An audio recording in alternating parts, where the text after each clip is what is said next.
Hello everyone. I know that I said I was gonna wait and do a video on Friday when I did my pre-op blood work, but I just got my hair done. So it's you know I don't put on makeup and fix my hair every day. I know that probably shocks some people, but most of the time I look like I just climbed out of bed, probably because I did. And so I thought, hey, I'm not gonna waste this hair and makeup. Might as well do a video. So here we are. But I had a couple of things that I wanted to add, that when I was talking about stuff the other day. This is going to take some getting used to. I haven't had short hair like this probably ever. I Anyway, um, so I wanted to discuss my mental health because it's really played a big part in who I am and what I've dealt with over the years. Um, I haven't struggled with this my whole life. Uh, Looking back as a child, I can see that I had some anxious tendencies. Um, Things used to really worry me and frighten me a lot as a child. Not everything, but just certain things. And so I think I kind of had some anxiety based tendencies there, but I didn't really have problems with my mental health until 2010. Um, I had gone through just stressful situation after stressful situation, and really it lasted probably 3 years.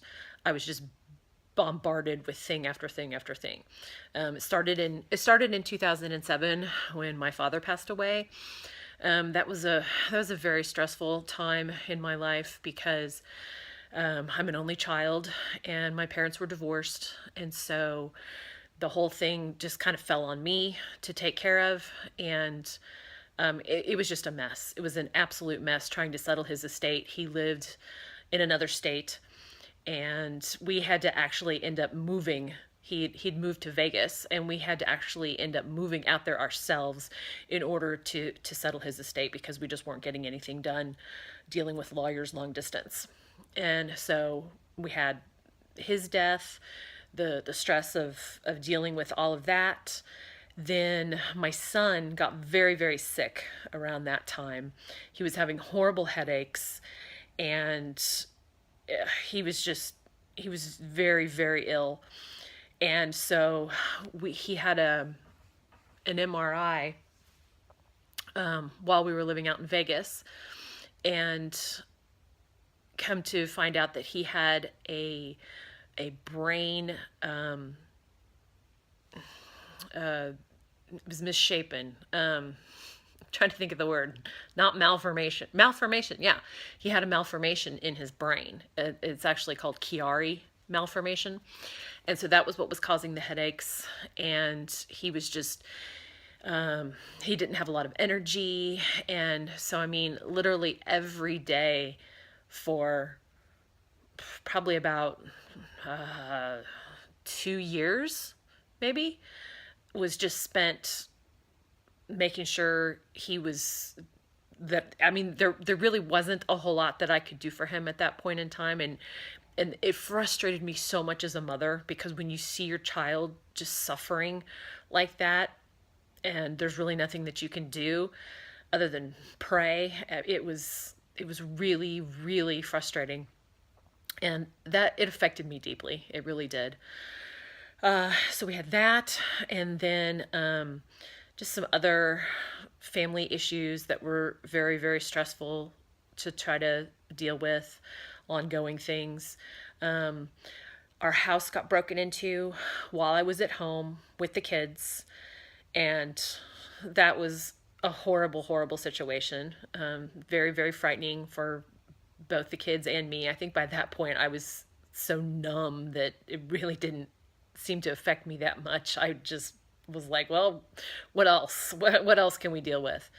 I don't know, I'm probably leaving things out. It was just one thing after another. And so one day I woke up and I couldn't eat.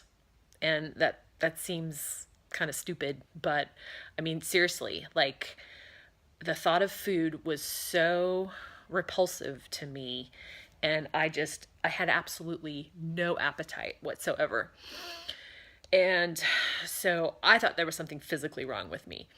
And so I kept going to the doctor and having different things checked out because I'd just have all these strange symptoms. I had a lot of stuff going on with my stomach to where I wouldn't really feel nauseous, but yet I would, and I'd have these I could literally feel like knots in my stomach. And it was just it was nuts. And so it probably took a month of me going to the doctor about once a week before he finally said, you know what, I think it's time for a psychiatrist. So it's like, and that it just never entered my mind that this was something mental. I thought there was something physically wrong with me. And there wasn't. It was mental. And it was all the physical symptoms. It was anxiety. And I was in such a dark, dark place. I mean, it was horrible. And just kind of long story short, there was just trying different medications and trying different things. And I really didn't get any real relief until I was started on this antidepressant called Celexa. And that's what really brought me back from the depths. I mean, it helped me so much. And it enabled me to just really start functioning again. And I've continued to struggle for the past 7 years now, just trying to find the right combination of medications. The Celexa really brought me back from just really not even functioning at all to doing really pretty well. But I kind of always explained it like I'm trying to get up a hill, like trying to ride your bicycle up a hill or trying to walk up a steep hill or something. And I can see the top of it, but I just can't quite get there.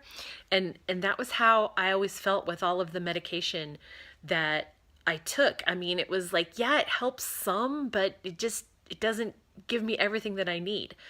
And so it really wasn't until this last month when I got on a new medication, Geodon, that I'm taking along with the Celexa. And I I finally feel like I'm functioning at 100%. I finally feel like I've gotten to the top and now I'm coasting down the other side. And it's just been wonderful. And so that was really the main reason then that I decided I've got to have this hysterectomy because of the side effect of the Geodon. It's this horrible, horrible menstrual bleeding. So it's like, well, I am not going to take this medication because it has helped me so much. And believe me, when you have anyone that struggled with mental illness, I mean, unless you've been there yourself, you really can't understand what people go through.